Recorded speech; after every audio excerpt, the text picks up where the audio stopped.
Coming up on the Threat Status Podcast, we talk to correspondent Guillaume Ptak about the latest on the Russia-Ukraine peace negotiations and the major corruption scandal consuming Ukrainian President Zelensky's government. And then we break down the latest on the controversial U.S. second strike on an alleged drug boat, and Inspector General's report into Defense Secretary Hegseth's use of Signal, and how Russia and China could be looking for ways to use weather as a weapon. Don't forget to go to WashingtonTimes.com and sign up for the daily Threat Status newsletter.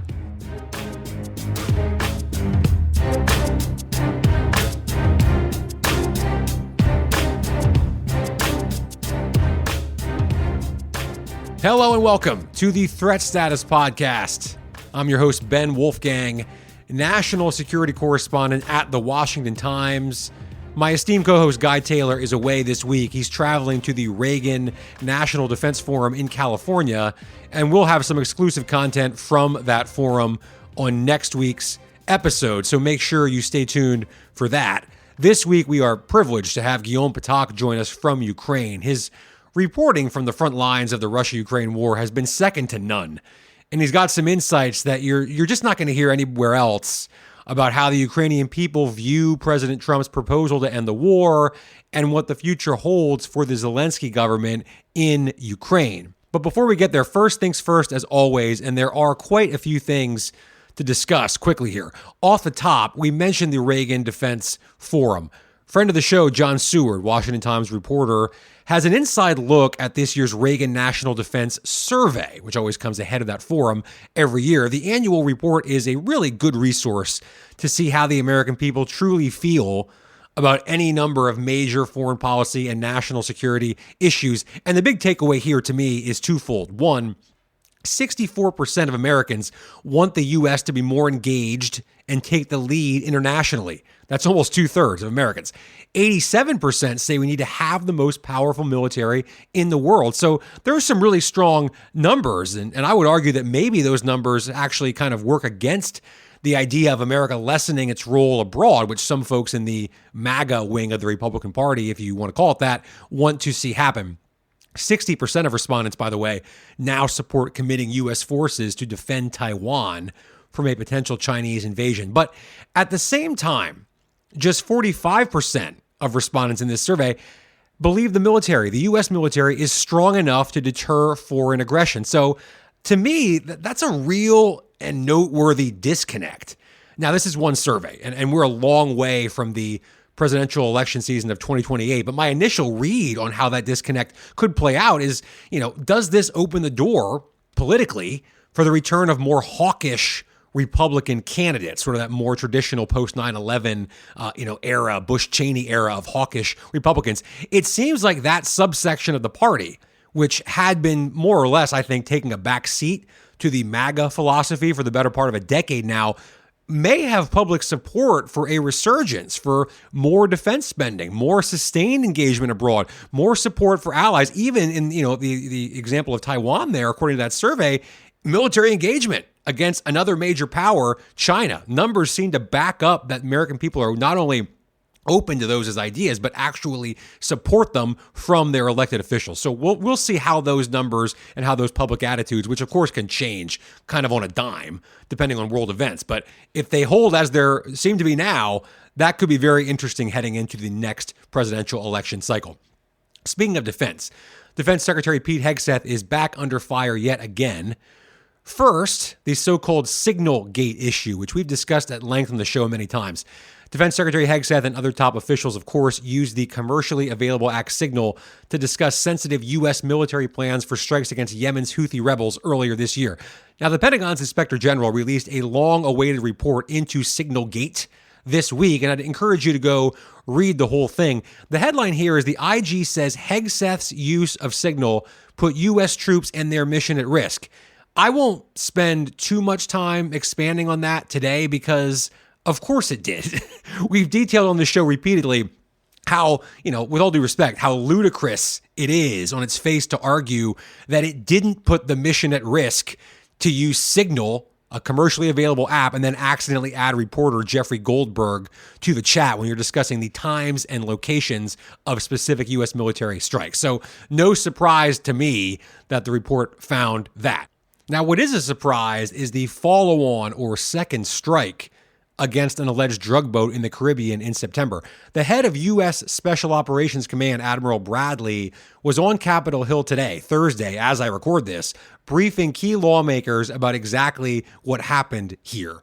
Now, critics, of course, say this could be a war crime because it seems as if the U.S., in essence, may have fired on shipwrecked individuals who were defenseless and clinging to the side of the boat after the initial strike. And, whatever you think about President Trump's war on drugs and the strikes against drug boats, alleged drug boats, firing on with the intention to kill essentially defenseless and helpless combatants typically isn't how the United States has engaged in combat scenarios over the years. I don't know if it's a war crime. I'd love to get some more legal analysis from some experts on that. But I do know that Secretary Hegseth and the White House have tried to pin this essentially on Admiral Bradley. They say he gave the order for that second strike, but that he was justified in doing so. So Hegseth says he didn't order the second strike, but he supports the idea that somebody else did. So I'll leave it to listeners to read between the lines there and come to your own conclusions about whether the secretary is maybe trying to have it both ways here and leave himself some wiggle room if and when the bipartisan firestorm around this grows even hotter.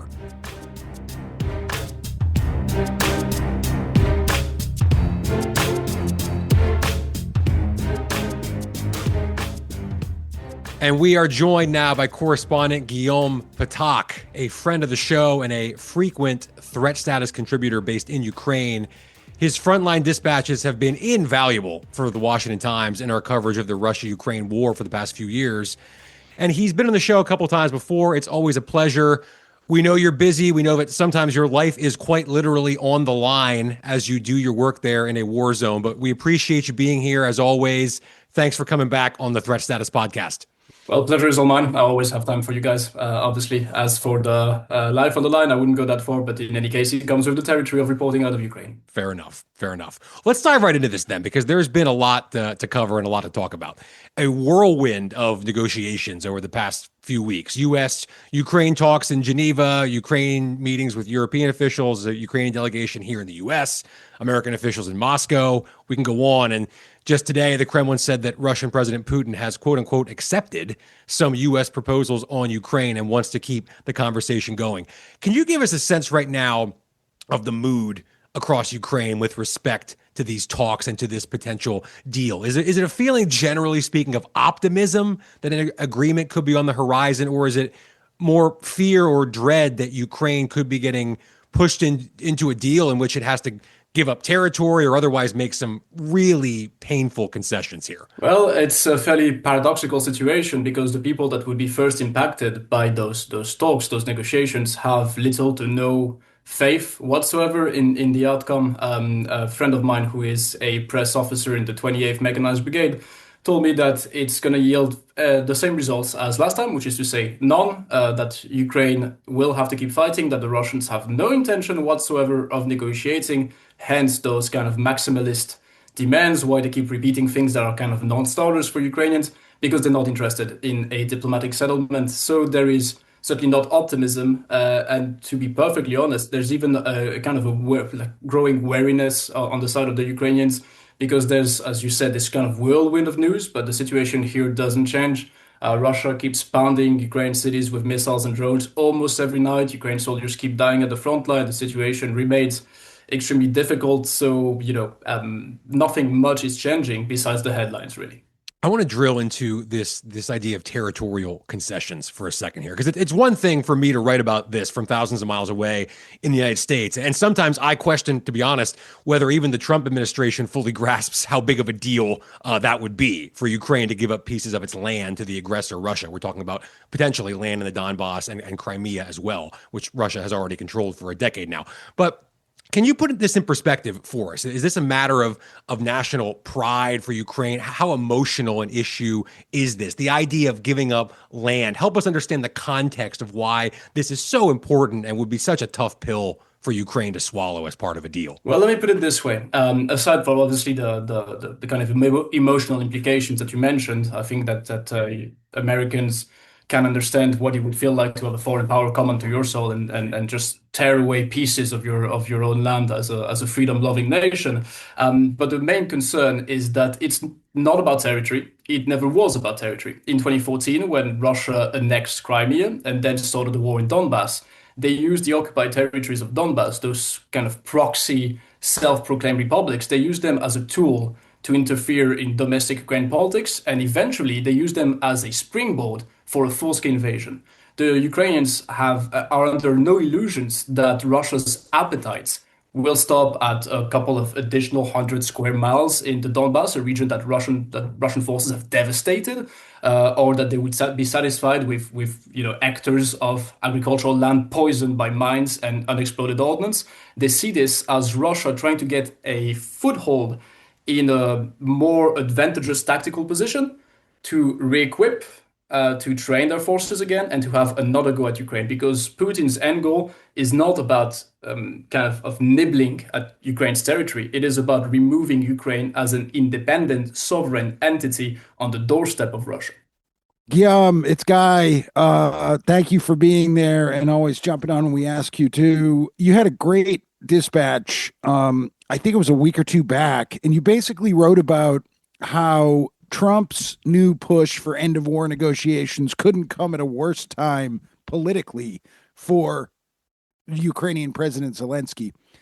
Let's talk about that. Zelensky's administration has kind of been rocked by this corruption scandal, right? His chief of staff, Andriy Yermak, resigned basically about a week ago as this kind of probe into anti-corruption unfolded.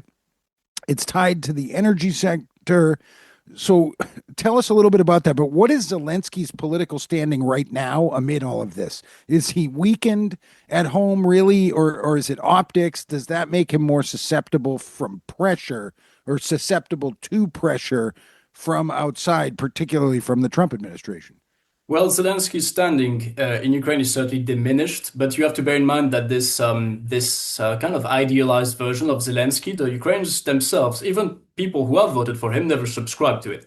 They saw that in the early days of the war, he did all the right things. He managed to rally a beleaguered embattled nation around its government, around its army. But like Ukrainians remain very clear-eyed about the challenges that face any government in Ukraine. And you have to bear in mind that Zelenskyy was elected on a platform specifically of ridding the country of this kind of endemic corruption, a leftover of Soviet times, if you will, that had been a plague on Ukrainian society and the economy and the politics for a very long time. And there is widespread dissatisfaction and disappointment among Ukrainians basically for Zelensky's failure to fulfill his promises and the things that he had campaigned on. Now, does it make him more pliable and susceptible to kind of diplomatic pressure, especially from Washington? I think, paradoxically enough, no, because subscribing to the maximalist demands that Russia is pushing and that unfortunately Washington and the Trump administration is conveying at the moment would be political suicide, because the vast majority of Ukrainians, according to most of the reliable recent opinion polls, most Ukrainians remain against any sort of concessions to Russia, territorial concessions. They might want to see a negotiated peace settlement. They want to have peace, but they don't want it at any cost. So from a nuts and bolts perspective of negotiating, how does the Yermak resignation, which has come right in the middle of this kind of month-long push that's unfolding from the White House to get momentum behind an end-of-war negotiation of some kind? I mean, we just had Jared Kushner and Steve Witkoff in Moscow meeting sort of privately with Putin. Presumably, there's another engagement coming with the Zelenskyy government, probably in the next few days. How does the Yermak resignation impact that? I mean, who steps in and becomes the lead negotiator? Does this kind of jumble things for Kyiv? So we have to bear in mind that, in my opinion, and I think it's the widespread opinion out here among the population, among the politicians I speak with, and the analysts, those propositions from the get-go, that kind of the terms that were circulated in the press, were dead on arrival. like non-starters for Kyiv. So at the end of the day, It certainly felt that way here. Yes. I mean, there was serious momentum out of the White House, but sorry. Yeah, but the terms themselves were kind of non-starters, like Ukraine to be reducing its armed forces when Ukrainians keep warning that Russia is just like begging to have another go within 5-10 years once they've reconstituted their armed forces. That was obviously never going to happen. So the fact that Yermak is departing, to be perfectly honest, I think it's going to clear the air a little bit, at least in potential future negotiations, because Yermak was not liked by the Americans, was certainly not liked by the Europeans. The only person that seemed to like and tolerate Yermak was Zelensky himself. The Ukraine population reviled Yermak, and pretty much everyone I speak with, civilians, soldiers, everybody's happy that he's gone. So I don't think it'll have much of an impact because those terms, as I said, were hardly going to yield anything from the get-go. But the fact that he's gone might, if anything, make future negotiations, at least it'd be easier for the partners, for Kyiv's partners to deal with Ukraine through competent, experienced career diplomats rather than through Yermak. Guillaume, is any of this putting pressure on Zelensky to schedule or hold a presidential election at some point here? I know there was a poll I saw just out today, I think from the Center of Social and Marketing Research, that said more than half of Ukrainians oppose the idea of Zelensky running again in any future election, whenever that happens. Do you get that's just one poll, and maybe it's not reliable or accurate or a good reflection of how people actually feel. But do you get the sense there's a feeling among people that there needs to be a change at the top? And how long is it possible to keep putting that off, in your view? Well, that's the thing. I think that poll might very well be right, be fairly accurate. But you have to bear in mind that Ukraine entirely dissociate the leadership at the moment and the future political prospects of the country. Because first of all, there's the constitutional matter. Ukraine's constitution does not allow for elections to be held under the regime of the martial law. And you have to bear in mind as well that roughly 19 to 20% of Ukraine's sovereign territory is under Russian occupation. Russia is pounding Ukraine cities on an almost daily basis, striking population centers, civilian infrastructure. Is it a really good idea to have people gather on a set date at a set time around polling stations to vote? And second, Russia has become extremely proficient at hybrid warfare, destabilization operation, active measures, whatever you want to call it. They would pounce on the opportunity of an electoral of a vote to meddle even further into Ukraine domestic politics. Most Ukrainians I know, as I said, some former Zelensky voters are disillusioned with him, but they realize that they cannot have an election that is free and fair until the end of the war. Yeah, I want to talk before we're done here about sort of bigger regional geopolitics, particularly heading to the east, really big power geopolitics around the war. There's this China, Russia, North Korea dynamic going on. Again, you did a really interesting step back for us, I think, in the last week. There was really you tried to look at North Korean lessons learned from participating in the war. You wrote that 11,000 North Korean elite soldiers were sent to Russia, that about 600 have died in the war. But you outlined some technical and tactical lessons learned. Can you unpack that for us? And I hope listeners will go check out the story. It's very good. Absolutely. And actually that ties into something that I read today. I don't know, for the listeners who may or may not be familiar with the Ukrainian English language media outlet, the Kyiv Independent. They, I think, just today published a story. We actually link to it occasionally in our Threat Status Daily newsletter. They do fantastic reporting, and their piece today was they basically managed to track a number of purchases of military equipment by China from Russia. So I think this just goes to show that there is a broader alignment, call it the axis of evil 2.0, if you will, with Iran, with North Korea, with China. And before I get into the specifics of the lessons learned by North Korea, I think that there are still people under the kind of illusion, even delusion, especially among Europeans, interestingly enough, that China can somehow be associated as a neutral party to any peace process in Ukraine, when they've been watching and learning for a prospective invasion of Taiwan. So to think that they can be associated to any peace process is in my opinion, is delusional. And I think that a lot of autocracies and dictatorships are learning. What did the North Koreans learn? They learned, well, one of the first things that Kim Jong-un did after honoring the fallen 600 North Korean soldiers who mostly died in the region of Kursk, right, in Russia against Ukrainians, was to speed up the development of AI-supported or powered drones and of loitering munitions, because they understand that this is the future of warfare. I think we've been talking. So North Yes. Korean stocks of that weaponry Yes, they- have advanced yes. as a result. Yes, I think we have this. We had for the longest of time this kind of mistaken idea of North Korea's army and society being kind of stuck in the 50s ever since the end of the Korean War, right? Like they kind of remain this kind of like, Stalinist regime that does those big parade, but their army is equipped with AK-47s and that's about it. No, they're learning, they're watching. That's why they send their troops to Russia, technically, not to Ukraine, to fight in Russia against the Ukrainians. And this is what they learned, that drones are extremely important, that AI is the future of warfare, that loitering munition can carry fairly big warheads for extremely cheap and can, when used in numbers, overwhelm air defenses. And do you think the North Koreans are using that, like just for, I don't know, just as some kind of common sense measure or whatever? No. Do you think that they do not have ambition, maybe within 5 years, maybe within 10, maybe within 20, to reunify the Korean peninsula under their regime?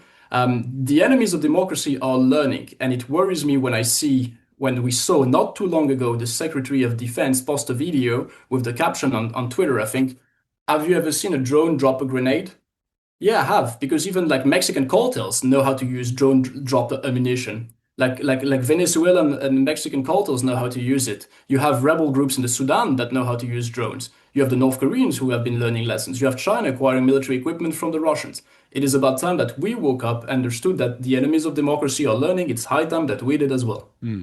Guillaume, last question here before we have to run. And you mentioned drones. And you've written a lot about the Ukrainian drone industry and it's sort of where it's come from in just a matter of a few years to where it is today. And Ukraine's taught everyone around the world a lot about this, including military leaders here in the US, about the speed with which we need to produce and field drones in large numbers in 21st century combat scenarios. But if and when the war with Russia is, over or at least temporarily paused and this immediate threat is past, where do you think Ukraine's drone makers go from there? What does Ukraine's drone industry look like after this current conflict is over? Does it still remain sort of one of the world's new epicenters of drone production and fielding, you think?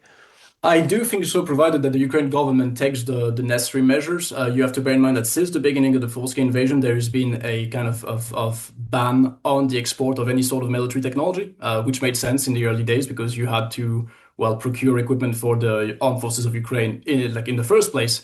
And it would make sense to diversify and start exporting technologies that were needed at the front. Now we find ourselves at a bit of a bottleneck where the Ukraine army doesn't have the means to procure any more equipment.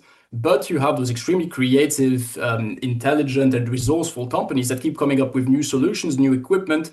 And I think that the Ukraine government understands that and understands the potential windfall, like economic windfall that this could represent. So I do see Ukraine as a future center of drone technology. And I say that as a Frenchman and hence as a European. I do hope that Europe will be importing, or at the very least, learning lessons from the Ukraine experience, because you cannot fight a war only with drones, but you cannot fight a war without drones these days. That's impossible. Guillaume Ptak, thank you so much for coming on the Threat Status podcast. Stay safe over there. It was a pleasure, guys. Thanks for having me on.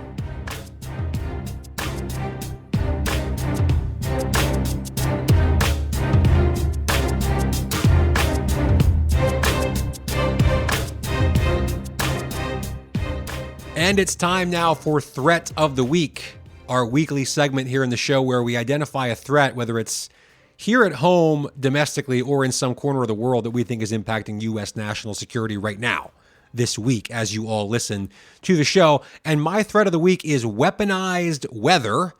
Just when you thought the world couldn't get any more dangerous, Threat Status correspondent Joseph Hammond had a really frightening but eye-opening piece in the Washington Times this week about how experts are warning that Russia's potential use of solar geoengineering as a hybrid warfare tool is no longer science fiction, but is now a real risk. Now, in theory, the way this would work is Russia could conduct cloud seeding missions within Russia or perhaps Russian-occupied areas of Ukraine that could hamper Ukrainian agriculture, impact military logistics, or even complicate the removal of landmines without technically violating any future ceasefire between those two sides. And it's not just Russia. Experts say that China is also at the forefront of research into geoengineering and weather manipulation as potential weapons of war.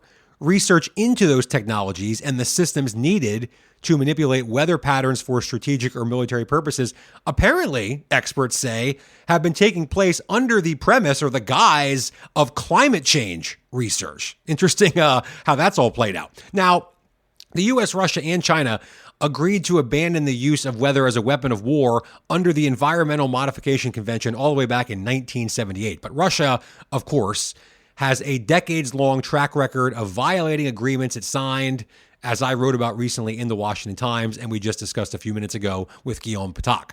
So this is a threat right now because technology has obviously improved a lot since that convention was signed all the way back in the late 70s. Actually manipulating the weather is now actually kind of feasible in a way that it wasn't before. And that's really dangerous, I think, for all of us and for the future of the planet. And with that, a big thanks to Guillaume Ptak for joining us from Ukraine. A huge thanks to all of you, our listeners. Please go ahead, hit that subscribe button. Guy Taylor will be back next week, and so will I, here on the Threat Status Podcast.